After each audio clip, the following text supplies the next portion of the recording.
Hello दोस्तों, आपका स्वागत है मेरे चैनल MG ज्ञान जोन में। आज हम लोग एक नए टॉपिक की शुरुआत करने जा रहे हैं। उस टॉपिक का नाम है भारतीय संविधान यानी इंडियन कॉन्स्टिट्यूशन। इंडियन कॉन्स्टिट्यूशन एक ऐसा टॉपिक है जिसके बारे में हर भारतीय को जानना चाहिए और यह एक ऐसा टॉपिक भी है जो हर एक परीक्षा में पूछे जाने वाला सबसे इम्पॉर्टेंट टॉपिक है। चाहे आप UPSC ले लो, चाहे SSC ले लो, रेलवे ले लो या कोई भी परीक्षा हो, सरकारी परीक्षा हो, उसमें यह मोस्ट इम्पॉर्टेंट टॉपिक है जो सबसे ज़्यादा पूछा जाता है।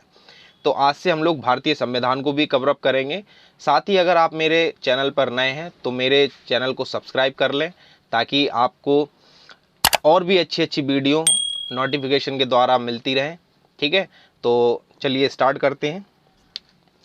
यहाँ पर सबसे पहले दिया है संविधान की रचना। तो संविधान की रचना कैसे हुई? हमारा जो इंडियन कॉन्स्टिट्यूशन, पहले तो आप लोग ये समझ लें कि कॉन्स्टिट्यूशन होता क्या है।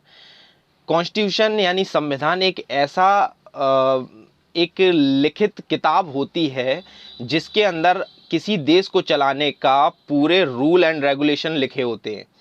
अगर मान लीजिए हमारा, जैसे हम एक छोटा सा आपको उदाहरण देता हूँ। मान लीजिए जैसे हमारी फैमिली है। हमारी फैमिली कब चलती है? जब हमारे घर में कुछ रूल होंगे, उन रूल को फॉलो करेंगे, तब हमारी फैमिली बहुत अच्छे से चल पाएगी। इसी तरह जो एक कंट्री होती है, कंट्री भी एक फैमिली की तरह होता है और उसको अगर उस कंट्री को चलाना है तो उस कंट्री को चलाने के लिए एक कॉन्स्टिट्यूशन की ज़रूरत होती है, कुछ रूल्स रेगुलेशंस की ज़रूरत होती है। ठीक है ना? तो जब वो रूल रेगुलेशन सभी लोग फॉलो करेंगे तो वो कंट्री बहुत अच्छे से चल पाएगी। ठीक है ना? तो चलिए हम लोग आगे बढ़ते हैं और यहाँ पे कुछ भारतीय संविधान की रचना के बारे में लिखा हुआ है तो उसको भी पढ़ते हैं। तो यहाँ लिखा है कैबिनेट मिशन। तो कैबिनेट मिशन 24 मार्च 1946 को कैबिनेट मिशन भारत आया। अब ये कैबिनेट मिशन क्या होता है? जब हमारा देश अंग्रेज़ों का गुलाम था तो हमारे जितने भी फ्रीडम फाइटर्स थे तो सभी लोग ये कह रहे थे कि हमारे देश को आज़ाद करो। अब जैसे तैसे ये आवाज़ें बुलंद हुई तो अंग्रेज़ों को भी लगने लगा कि अब भाई भारत को आज़ाद करना ही पड़ेगा। अगर भारत को आज़ाद नहीं किया तो ये आवाज़ें ऐसी उठती रहेंगी और एक दिन ऐसा आएगा कि हम लोगों को यहाँ से, अंग्रेज़ों को यहाँ से दुम दबा के भागना पड़ेगा। तो जब उन्होंने देख लिया कि अब हमें भारत को आज़ाद कर देना चाहिए तो ब्रिटिश संसद ने एक निर्णय लिया कि उस कंट्री को चलाने के लिए एक कॉन्स्टिट्यूशन की भी ज़रूरत होगी, रूल रेगुलेशन की भी ज़रूरत होगी। वो कहाँ से आएंगे? पहले जब अंग्रेज राज कर रहे थे तो अंग्रेज अपने ब्रिटिश से जो रूल फॉलो होते थे वो उधर पे भारत पे उनको फॉलो करवाते थे। लेकिन जब भारत आज़ाद हो जाएगा, अंग्रेज़ों से छूट जाएगा, तो फिर कौन उसको चला पाएगा और कौन, क्या रूल्स होंगे वहाँ पे?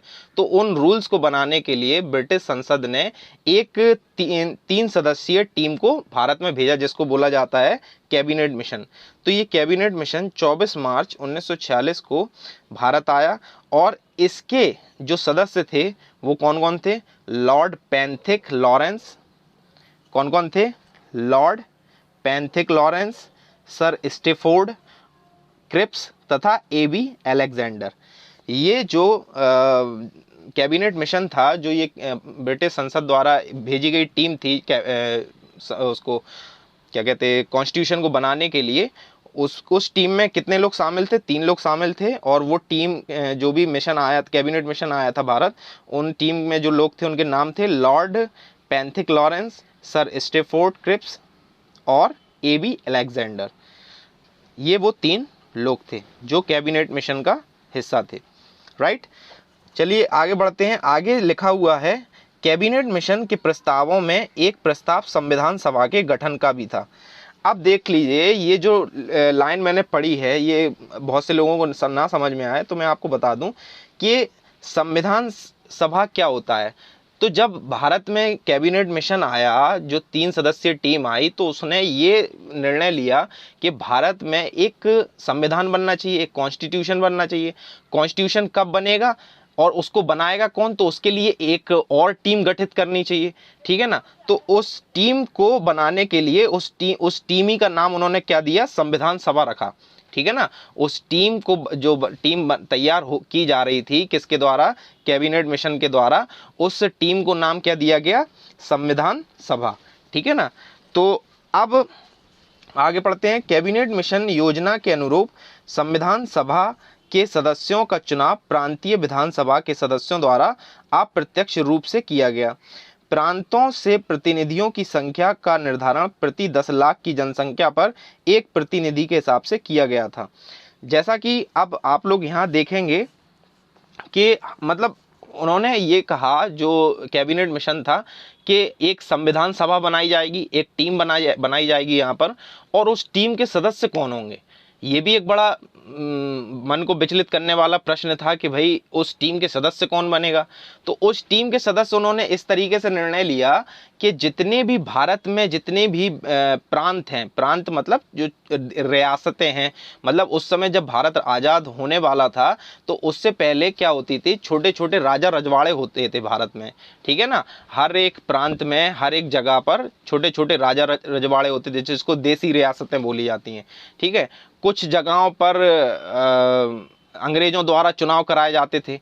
तो ये सब को मिला के हर एक मतलब भारत के अलग अलग हिस्सों से एक एक लोगों को चुना जाएगा, और वो हर जो लोगों को चुना जाएगा वो 10 लाख पर एक व्यक्ति को चुना जाएगा। मतलब जो 10 लाख पीपल्स होंगे, जो 10 लाख लोग होंगे, उनको एक व्यक्ति रिप्रेजेंट करेगा। मतलब 10 लाख लोगों में से एक व्यक्ति उन 10 लाख लोगों को रिप्रेजेंट करेगा, और वो व्यक्ति उस संविधान सभा का क्या बनेगा, हिस्सा बनेगा। ऐसे करके हर एक जगह से, ऐसे हर एक प्रांत से लोगों को चुना गया और एक संविधान सभा का गठन किया गया, ठीक है। संविधान सभा के लिए कुल 389 स्थान निर्धारित किए गए। क्या किए गए, जैसा कि ये मैंने अंडरलाइन किया है कि भारत में 389 यानी 389 जगहों को उन्होंने स्पॉट किया कि इन 389 जगहों से हर एक प्रतिनिधि आएगा, ठीक है ना। और वो प्रतिनिधि संविधान सभा का क्या बनेगा, सदस्य बनेगा।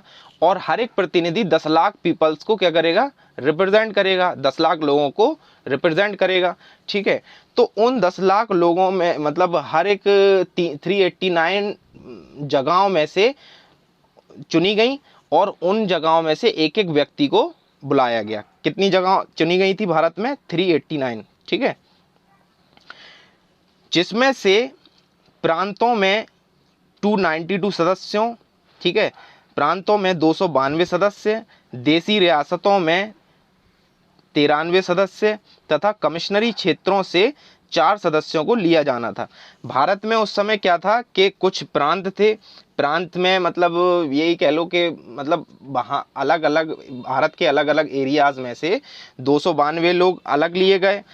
93 लोग ऐसे थे जो देसी रियासत से बिलोंग करते थे, यानी राजा रजवाड़े टाइप के, और 4 लोग ऐसे थे जो क्या थे, कमिश्नरी यानी अंग्रेजों से रिलेटेड, ठीक है। 292 सदस्य ऐसे थे जो भारत के अलग अलग हिस्सों से बुलाए गए, ठीक है। 93 सदस्य ऐसे थे जो राजा रजवाड़े थे, और 4 सदस्य ऐसे थे जो अंग्रेजों के, जो कमिश्नरी होता था अंग्रेजों का, उससे लिए गए। तो कुल मिला के कितने सदस्य बन गए थे, 389 सदस्य भी थे, और 389 जगहों से, जब 389 जगहों से बुलाया जाएगा लोगों को, तो कितने लोग बनेंगे, 389 ही लोग तो बनेंगे। तो कितने जो संविधान सभा के जितने भी लोग थे वो कितने लोग थे, 389। कितने लोग थे, 389, ठीक है।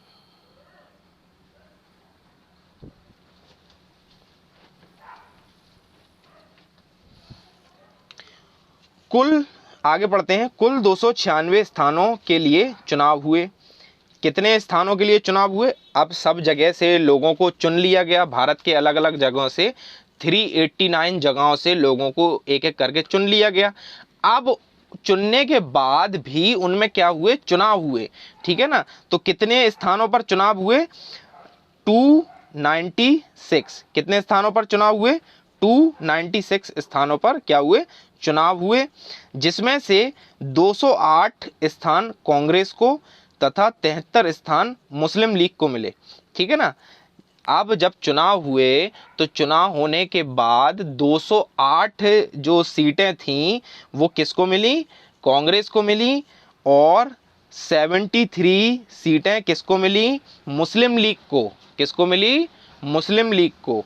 और 8 सीटें किसको मिली? स्वतंत्र प्रत्याशियों को। मतलब जो ना किसी मुस्लिम लीग से थे ना कांग्रेस से थे, वो अलग अलग ही पार्टी, मतलब अलग अपने स्वतंत्र रूप से लड़ रहे थे, ठीक है ना, चुनाव।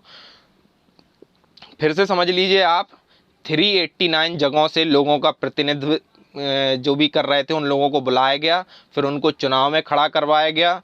296 सीटों पर चुनाव हुए, जिसमें से 208 सीटें कांग्रेस को मिली, 73 सीटें मुस्लिम लीग को मिली और 8 सीटें स्वतंत्र रूप से जो लड़ रहे थे चुनाव उनको मिली, ठीक है। तथा 7 अन्य राजनीतिक संगठनों को प्राप्त हुई, और जो 7 सीटें थी वो दूसरे जो राजनीतिक संगठन थे उनको मिली, ठीक है। आगे देखिए, संविधान सभा का मुस्लिम लीग ने बहिष्कार कर दिया। जब मुस्लिम लीग को कम सीटें मिली, मुस्लिम लीग को कम सीटें मिली तो उनने क्या कर दिया? वो संविधान सभा का बहिष्कार कर दिया। बहिष्कार मीन्स उन्होंने कह दिया कि हम इस संविधान सभा को नहीं मानते। क्यों नहीं मानते? क्योंकि भाई 208 सीटें कांग्रेस को मिल चुकी थी, 78 सीटें सिर्फ किसको मिली थी? मुस्लिम लीग को। तो ज़्यादा से ज़्यादा प्रतिनिधित्व कौन करेगा? कांग्रेस करती। इसलिए मुस्लिम लीग को लगा कि हमारा तो इधर पे ज़्यादा कुछ वो है नहीं, तो उन्होंने इस संविधान सभा का क्या कर दिया? बहिष्कार कर दिया, ठीक है। जिसके कारण संविधान सभा के सदस्यों की संख्या 389 से घटकर 299 हो गई। यानी जो 289 लोग पूरे भारत के प्रांतों से लाए गए थे, वो उसमें से मुस्लिम लीग ने अपने आप को अलग कर लिया, जिसमें से अब सिर्फ कितनी सीटें बची थी? 299। कितनी सीटें बची थी? 299, ठीक है। आई होप आप लोगों को समझ में आ रहा होगा। अगर आप लोगों को समझ में आए तो मेरे वीडियो को लाइक करें और अपने दोस्तों के साथ भी शेयर करें, और सब्सक्राइब करना बिल्कुल नहीं भूलें, ताकि आपको आगे भी इस तरीके के रोमांचक वीडियो मिलते रहें और आपको ऐसे इन्फॉर्मेटिव वीडियो आगे मिलते रहें। आगे बढ़ते हैं।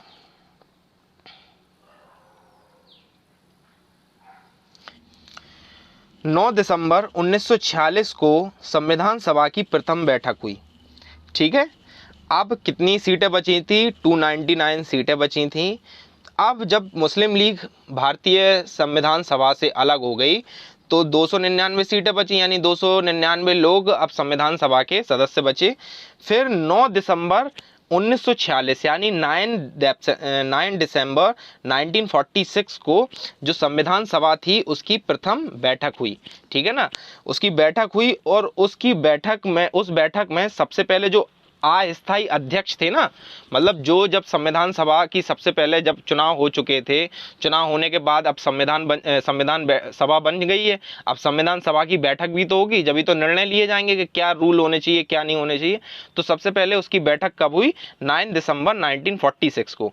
तो 1946 को जब ये बैठक हुई तो उसके जो अध्यक्ष थे संविधान सभा के, वो कौन थे? डॉक्टर सच्चिदानंद सिन्हा। कौन थे वो? डॉक्टर सच्चिदानंद सिन्हा। कौन थे? डॉक्टर सच्चिदानंद सिन्हा, ठीक है। इनको संविधान सभा का अध्यक्ष बनाया गया, लेकिन ये परमानेंट अध्यक्ष नहीं थे। ये परमानेंट अध्यक्ष नहीं थे, ये एक अस्थायी अध्यक्ष थे, टेम्पररी अध्यक्ष थे, ठीक है।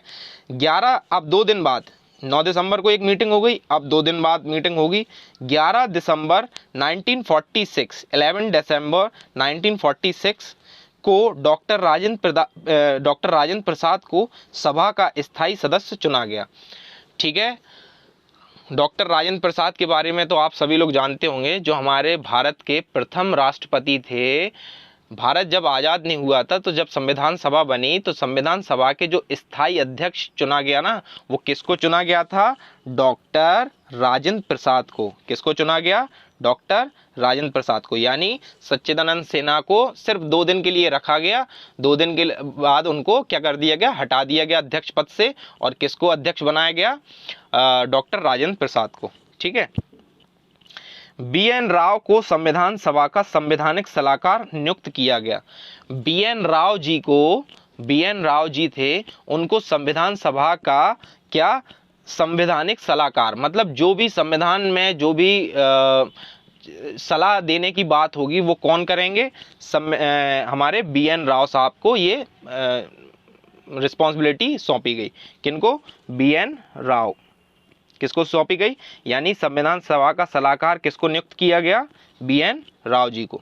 ठीक है, आगे बढ़ते हैं। संविधान सभा की प्रथम बैठक नई दिल्ली स्थित कौंसिल चैम्बर के पुस्तकालय भवन में हुई।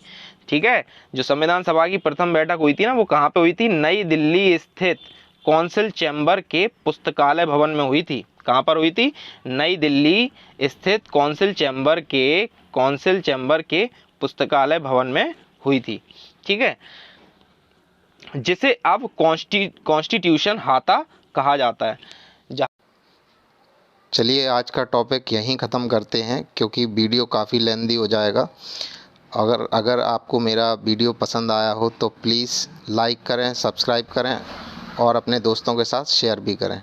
चलिए नेक्स्ट वीडियो में मिलते हैं, बने रहिए हमारे चैनल के साथ। गुड बाय, जय हिंद।